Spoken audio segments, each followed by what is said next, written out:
Pendant pourquoi Justin? Il y a une semaine, il était électeur. Et il n'y avait pas de problème s'il voulait briguer un poste électif. Mais aujourd'hui, pendant pourquoi Justin n'est ni électeur, ni éligible. Mais comment un parti qui a bénéficié des libertés peut être celui-là qui écrase aujourd'hui toutes les libertés? Et comme son nom l'indique, la Renaissance sous-entend qu'il y a eu mort d'une manière ou d'une autre. Et s'il y a eu mort et en Côte d'Ivoire, en 2011, avec l'arrestation du président Laurent Gbagbo, il y a eu un arrêt brutal de l'état de droit en Côte d'Ivoire. Tout le monde n'avait pas parié sur le retour de Gbagbo.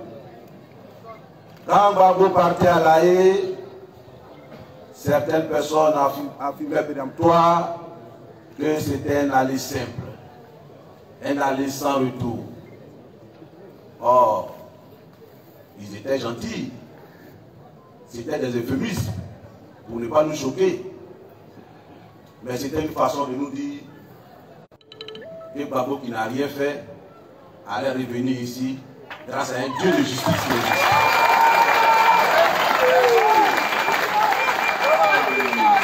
Et quand tu crois en ce que tu fais, Dieu finit toujours par te donner raison. Et le 31 mars 2021, le 31 mars 2021, après plusieurs années de souffrance, après plusieurs années de pleurs, de doutes, de vicissitudes, de fuites, notre cause allait triompher. Laurent Gbagbo allait définitivement acquitter de la Cour pénale internationale. Et cet acquittement, ça va la résurrection de Laurent Gbagbo. La renaissance symbolise le retour à la vie de Laurent Gbagbo. Mais quand Gbagbo revient à la vie, c'est la lutte pour les libertés qui revient à la vie. Quand Gbagbo revient à la vie, c'est la démocratie qui revient à la vie. Quand Gbagbo revient à la vie, c'est la Côte d'Ivoire qui revient à la vie. Et donc, ce matin, chers amis, nous sommes là pour officiellement lancer la 3e édition de la fête de la Renaissance.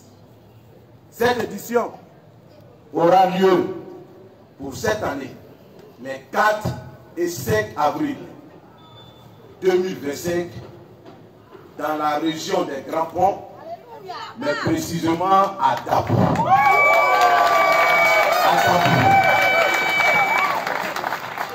À Dabo. Et le thème de cette année, c'est un thème prémonitoire. Parce que le PPACI est un parti de foi, de conviction. Et le thème de cette année, il s'intitule Laurent Gbagbo de La Haye à la présidence de la République en 2017.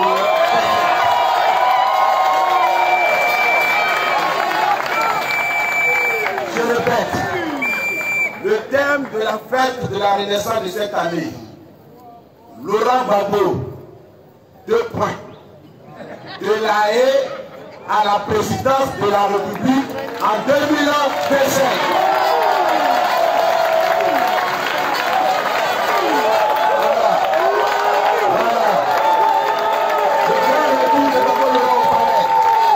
On attend ça. Le grand retour de Laurent Gbagbo au palais. Gbagbo, allô. Gbagbo, allô. Gbagbo, allô. Gbagbo,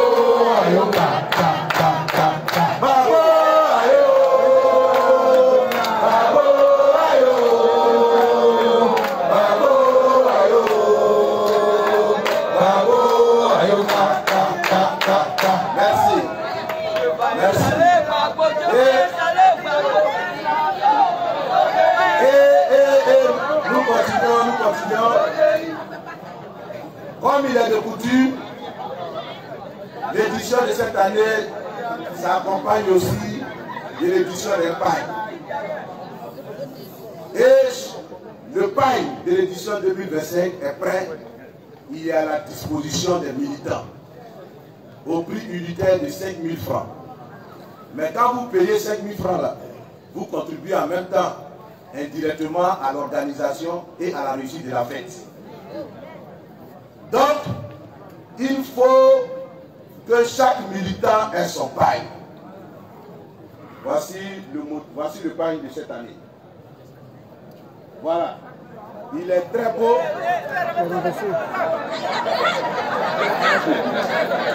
Allez, s'il vous plaît.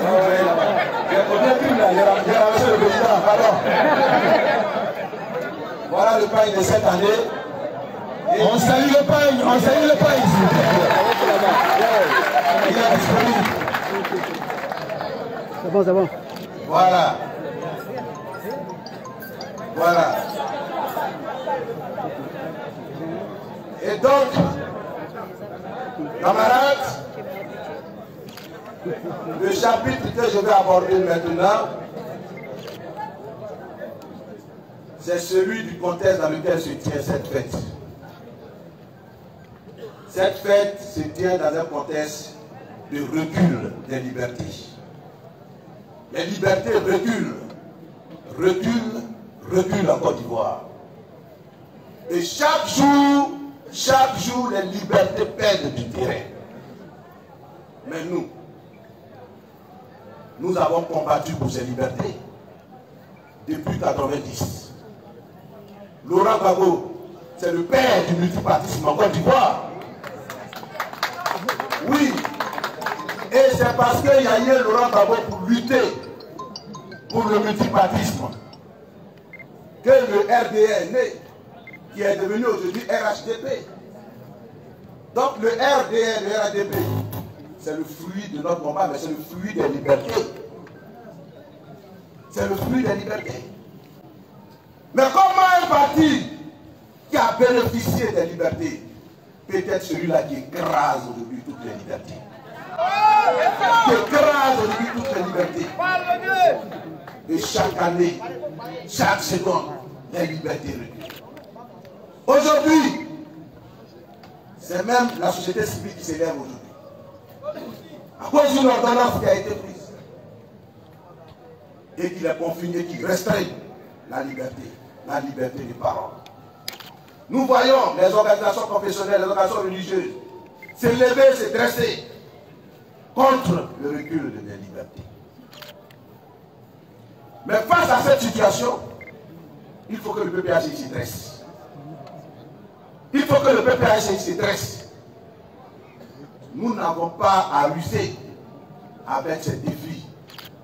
Nous n'avons pas à ruser avec ces obstacles qui changent la route de la démocratisation de la Côte d'Ivoire. C'est en cela aussi que l'édition de cette année revêt un caractère important. Voyez-vous, chers amis, des gens ont dressé des obstacles artificiels sur la route de la présidence de notre candidat, de notre président, Laurent Gbagbo. On entend beaucoup de débats autour de cette question. Et d'aucuns parlent de plan B. D'aucuns parlent de candidature de substitution. Mais, on remplace qui par qui et pourquoi? On remplace qui par qui et pourquoi? Regardez, je prends mon exemple. Moi, dans ma Diapoukas, il y a une semaine à peine, j'étais électeur et j'étais éligible. Parce que j'ai été candidat au conseil régional du Boré. J'ai voté et j'étais candidat. Une semaine. Aujourd'hui, je ne suis plus électeur et je ne suis plus éligible. Pourquoi? Aujourd'hui. Pourquoi Justin? Il y a une semaine, il était électeur. Et il n'y avait pas de problème s'il voulait briguer un poste électif. Mais aujourd'hui, pourquoi Justin n'est ni électeur ni éligible? C'est méchant. C'est méchant même. Yves Lagui, qui est là, il y a à peine une dizaine de jours, il jouissait de tous ses droits. Il pouvait voter. Mais aujourd'hui, lui qui est un député suppléant, donc un élu de la nation, il n'est ni électeur ni éligible. Il ne peut plus renouveler son mandat. C'est fort. Est-ce que vous comprenez? Allez. Voilà. Donc, quand on parle de plan B, écoutez, chers amis, les plans B, on peut les frapper à tout moment dans ce pays. Les plans B, on peut les réduire à néant dans ce pays, en une fraction de seconde. Mais c'est sur la base de quoi on disqualifie les gens? C'est sur la base de quoi on dit que Gbagbo est exclu du jeu? On a fait le débat de droit.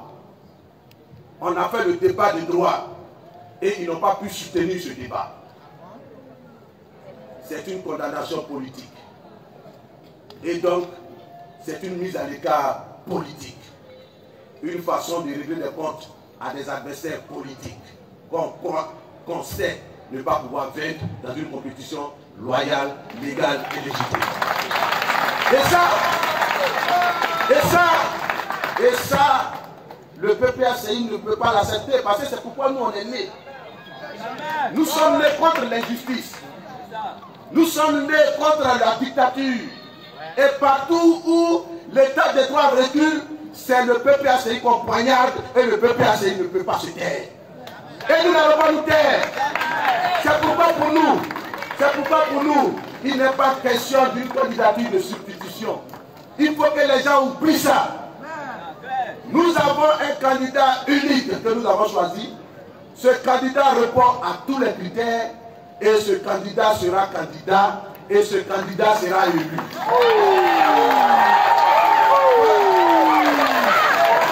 Voilà. C'est pourquoi ce débat-là, nous ne le trouvons pas sain. Et nous considérons ce débat comme une fuite en avant, comme une politique de l'autruche. Parce que nous savons l'obstacle est là, et puis on veut le contourner. Le contourner là, c'est ça, on parle du plan B. Non. Il n'y a pas de plan B. Il y a un obstacle là qu'on doit affronter. Et donc, sur cette question, nous appelons à la mobilisation générale. C'est pourquoi la fête de la Renaissance de cette année doit battre tous les records de mobilisation. Nous allons envoyer un message très clair à la communauté internationale. Je dis bien à la communauté internationale. Nous allons faire une démonstration de force que personne n'a encore vue dans ce pays. Nous allons faire. Je parle de communauté internationale parce que la crise ivoirienne est malheureusement ou heureusement une crise internationale. C'est une crise internationale.